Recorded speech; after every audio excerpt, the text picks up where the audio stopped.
Hello and welcome to Devil's Advocate. Does Fali Nariman regret becoming the lead lawyer for Union Carbide in the Bhopal gas leak case? In his recently published autobiography, Before Memory Fades, he devotes an entire chapter to the subject but doesn't quite answer the question. Well, let's see if he's prepared to do so today. Mr. Nariman, after 25 years, and after all that's been revealed and has emerged, do you regret accepting the Union Carbide brief? Well, let me put it this way. If I had to live my life all over again, as a lawyer, and the brief came to me and I had foreknowledge of everything that's later come in, I would certainly not have accepted the civil liability case which I did. So in other words, with hindsight, yes, you would have said no? Only with hindsight. Looking back, at that time in '85 when you accepted the brief, did you see this largely or simply as a legal case rather than as a national tragedy? And in a sense, was that the mistake you made? Yes, I think so. Because, you see, I thought this was one more case which would add a feather to my cap. I mean, one is always ambitious at that age. But I found later, but then it was too late. One can't walk out of a case, one is already taken up. That this involved, it was not a case, it was a tragedy. And in a tragedy, who is right, who is wrong, etc., all becomes marred in a great deal of justifiable emotion. There's something very interesting embedded in the beginning of your answer. One can't walk out of a case once taken, but that does suggest that whilst you were the lawyer, you were beginning to have regrets about accepting the brief. This is why I was very happy when, at the court's suggestion, the compromise ultimately took place of civil liability as between 500 million odd, which the government suggested ultimately, and 350 million, which the Union Carbide suggested. And then I left it to the court, and the court fixed 470 million. I'll come to that settlement in a moment's time and some of the questions it's raised. But first, let me draw your attention to the criticism you personally faced in the 80s and 90s because you accepted the Union Carbide brief. The prestigious Human Rights Tribune said that by accepting the brief, you had allowed Union Carbide to cash in on your human rights credentials. And this wasn't just an unwarranted advantage for Human Carbide, but people argued it also meant that great harm was done to the protection and promotion of human rights. Looking back, would you accept there's merit in that criticism? Yeah, there's merit. That is why I cited it myself in the seminar article which I wrote. Which is also in your autobiography. Which is also in the autobiography. So you accept that the human rights cause, without your intention, was damaged by your accepting the Carbide brief. Yeah, and I think I was described along with others as a fallen angel. I'm no angel, of course, but nor am I a devil. But fallen angel would perhaps sum up what others thought of this whole episode. Did this knock to your reputation or to how people perceived you hurt you at the time? No, it didn't hurt me as such. But the very fact that people were holding such views was something which irked me. Let us put it like that. And you wished it wasn't the case? I wished it wasn't. And in fact, you wished you could have undone it? Yeah, because we look before and after and pine for what is not. That's the usual thing. The second criticism that you faced was that you ended up being party to a settlement that wasn't considered either reasonable or just. Let me explain that for the audience.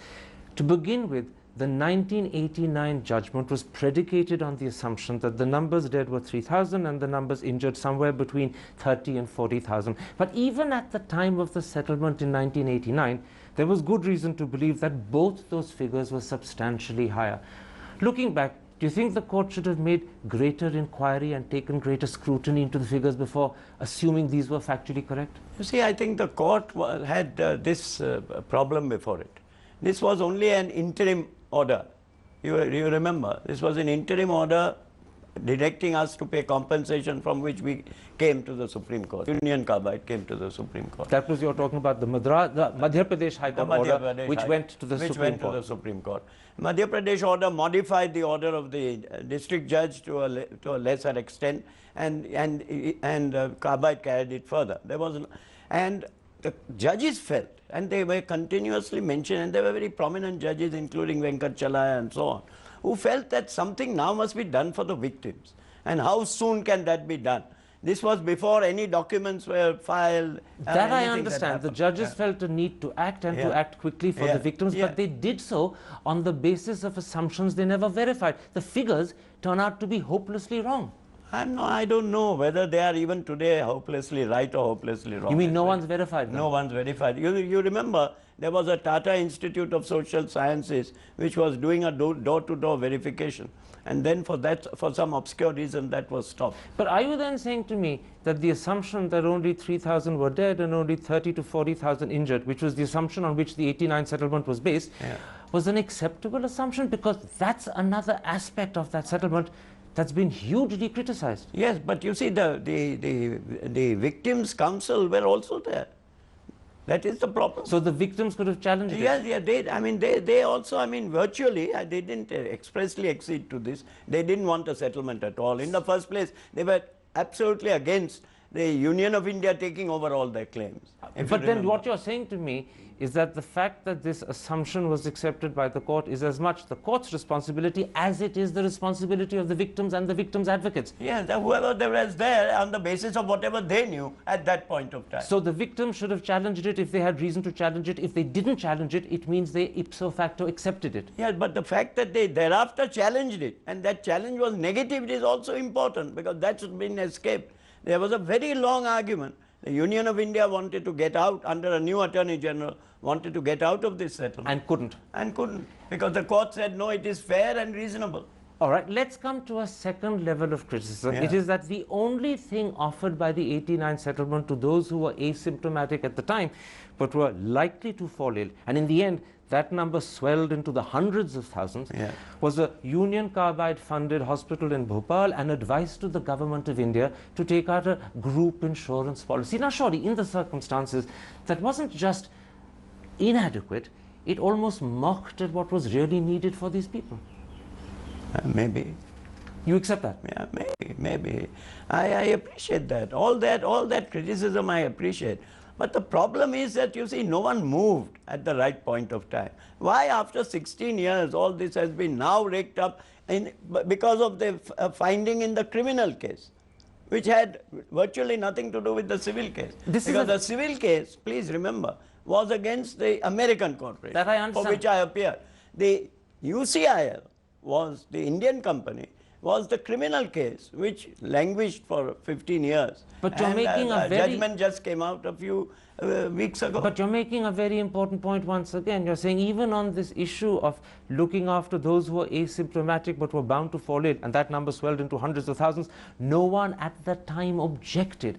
It was that failure to object at that time that meant that this became the accepted settlement. Yes, it did become the accepted settlement for and we have not yet found, any statistical proper, even a guesstimate as to how many were the victims in each category. Even 26 years later, we don't even have a reliable guesstimate. Yes, because of the enormity of it. I don't say that. I don't blame people. Because this blame game, you see, has to stop. Blame the judges, blame the lawyers, blame the clients, blame everybody. Let me raise one other issue with you. This whole matter, after 89 went into appeal, the appeal judgment came out in 1991. At that time, in the appeal judgment, the Supreme Court said that it was unlikely that the settlement would be found to be inadequate. The Supreme Court has been proven to be hugely wrong. But that apart, the Supreme Court then said that in the event it was inadequate, those who thereafter fell ill would be the responsibility of the government of India, totally letting Union Carbide off the hook. Again, was that fitting and fair and proper? Because it's a settlement. There's no question of fitting and fair. Because if it had been a regular hearing, which after looking at all the documents and taking the evidence, they had found that there was liability, then it would not be fair. But if it was without admitting liability that this sum was paid up, then the question was, and this was again argued in the second round, as to who should be liable, and the court said unanimously that it is only the government which would have to foot the bill. And therefore, you see, because I think this blame game...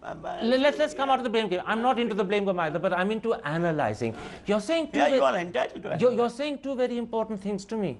That perhaps the victims and the need for adequate compensation would have been better served if a settlement hadn't been reached, but a proper court case for liability had been fought. Yeah, that was the dilemma. If that was fought, that would have taken more years. But you could have got a better outcome. But the victims wouldn't have been helped, because in the meanwhile, what? So there was a trade-off between the time a court case would take and the fact that a settlement might not be as good as a court outcome, but it would be quicker and faster. Let me tell you one thing. Is that right? Is it right? There was that trade-off. Let me tell you one thing. In tort cases, this is a tort, the law has been right through that unless liability is ascertained and fixed, there can be no interim compensation. In England, they altered that by statute long ago. We haven't done that in India yet. We haven't done it as yet. As a result of which we wanted an interim settlement, we wanted a quick settlement, and as a result of which the liability was never established in a court case. But you're saying to me, again, aren't you, that if the court case had gone through, it might have taken longer, but you could have had a better outcome from the point of view of the victims. Of the victim, definitely. There's no doubt about it. Then let me put the second critical question to you. Would you today, maybe with the benefit of hindsight, accept that at the end of it all, the settlement was inadequate and therefore unjust? No, I don't think so. But it was inadequate, surely. You accept that? I'm not sure. I have no means to say it is inadequate. I think the fault perhaps is not only the quantum of the settlement, if you put it like that, but the delay in its distribution. The delay in its distribution is explained by the manner in which procedures and the law works in India. But the quantum of settlement has turned out to be derisory, not just for those who died, but also for those who are crippled and disabled for life, as well as those who are marginally injured. You surely must accept that those three categories, the quantum is inadequate. Yeah, let me tell you. The inadequacy arises because there was a very large sum of money which was sought to be distributed amongst people living in certain areas, not by reason of what they suffered, but by reason of their living in those areas. As a result of which too many people qualified, and so the amount given shrank miserably. Whereas the hardcore really suffered. So if you ask me, the answer would be yes, qua the hardcore victims. Okay, what you're saying is qua the hardcore victims, the settlement was inadequate. Yes. And therefore, qua the hardcore victims, the settlement was also unjust. Certainly. You accept both? Yes. Let's take a break at that point. I want to come back and put to you what the government is now trying to do. Right. How do you, as one of the country's foremost lawyers, respond to the efforts the government has decided upon 26 years later? That's in a moment's time. See you after the break.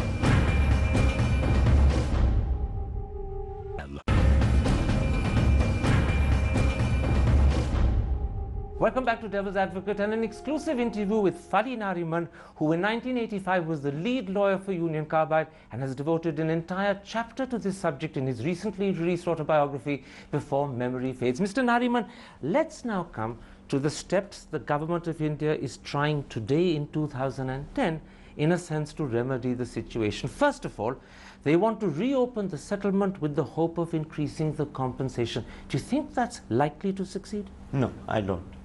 Why? Because a settlement is a settlement with the imprimatur of the court, and that, unless there is some fraud involved, is never reopened. Even though, for the very hardcore, the settlement has turned out to be, as you agreed in part one, inadequate and unjust, even then, the settlement can't be reopened. Yeah, because the court had in fact stated that even assuming it was wrong with regard to the quantum, it would be the responsibility of the government to make up that extra amount. But the same judgment that you cite of May 1989 also ends by saying that the court will not leave people in despair. Doesn't that hold out a small hope that if the government goes back and proves that there are people in despair because the settlement was inadequate, it must be reopened? I don't think so. You don't think so? That's not my reading of the judgment. My reading of the judgment is that since there are maybe more victims or that compensation may not be sufficient, it would be the government's duty, because it is the government which took over all the victims' claims by that special act. So if compensation has to be enhanced today, it's for the government to enhance out of its own coffers. You don't believe that the Supreme Court of India will reopen the settlement and increase a compensation paid by Union Carbide? I believe not. I believe so. So that settlement of 89 is full and final, full stop. Yeah. The second thing the government is trying to do is to prosecute Keshav Mahendra and some 6 or 7 others under 304(2). Do you believe that is likely to succeed, or do you see it as an essential breach of the criminal code of procedure? No, I don't know very much about that criminal case and the judgment. I've just seen a copy of the judgment. I have not examined the 10,000 pages of evidence. So I'm afraid because I was not in that trial before the... But Section 300 of the Code of Criminal Procedure says that a person cannot be tried for the same offence with the same facts twice. Would reopening the case, even under 304(2) rather than 304A, amount to a breach of Section 300 of the Criminal Code of Procedure? Yes, because 300 not only says another offence, it says for another offence based on the same facts involving a higher degree of punishment. So that for the same set of facts, you cannot have another offence and convict them either in appeal or otherwise, and then say that they are liable to a higher degree of punishment. Just to be absolutely clear, what you're saying is the attempt of the government to re-prosecute Keshav Mahendra and others under 304(2) is going to be a breach of Section 300. Yeah, 304(2) will be a breach of Section 300. Yes, absolutely. It's a breach of Section. It's in the face of Section. So it's illegal. Beg your pardon? It's illegal to do this. Yes, of course it is. Therefore, my contention is that whether Justice Ahmadi was right in dropping that charge under Section 304 Part 2 or not is an irrelevant consideration at this stage. At this stage. Yes, it could have been when the trial was going on. But not now. Not now. But the point is that the belief that the government can reopen the case and now charge Keshav Mahendra under a higher offence, 304(2) rather than 304A, is a belief that has been emboldened by the advice of the Attorney General. You better ask the Attorney General. But you believe the Attorney General is wrong? Of course. Wrong. Yes. So once again, the government is attempting to do something that would be wrong, that would be illegal, and will be struck down. Yeah, but you see, this only raises expectations of everybody. To dash them. Yeah, ultimately to dash them, but then public memory is short. But that's another matter. Once again, the government is embarked on something which legal luminaries like you are saying is wrong and will not succeed. Yeah, I wish you would ask somebody who is not acquainted with the case. Quite right. Yes, but you are probably acquainted. Confirm it. Yes, and you say it's illegal and wrong. Yes, of course. Finally, the government is also attempting one more time to extradite Warren Anderson after 25 years when the man is 89. What are the chances of success? It looks grim to me, but if they have any means to do so, well, certainly they can do it.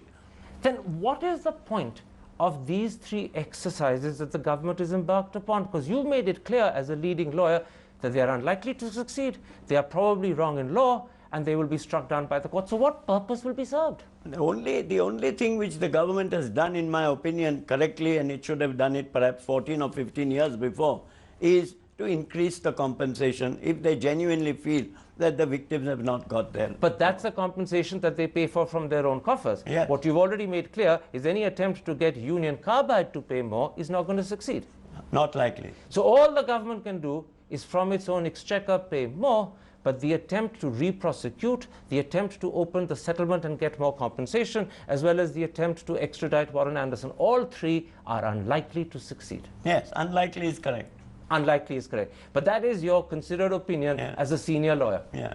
And you stand by that. Yes, yes, of course. Mr. Nariman, we've concentrated today on one critical chapter of your autobiography. I know that there's a lot more in it. One day I hope I can come back to you and talk about the rest. But for today, thank you very much for speaking so openly about Union Carbide. Thank you.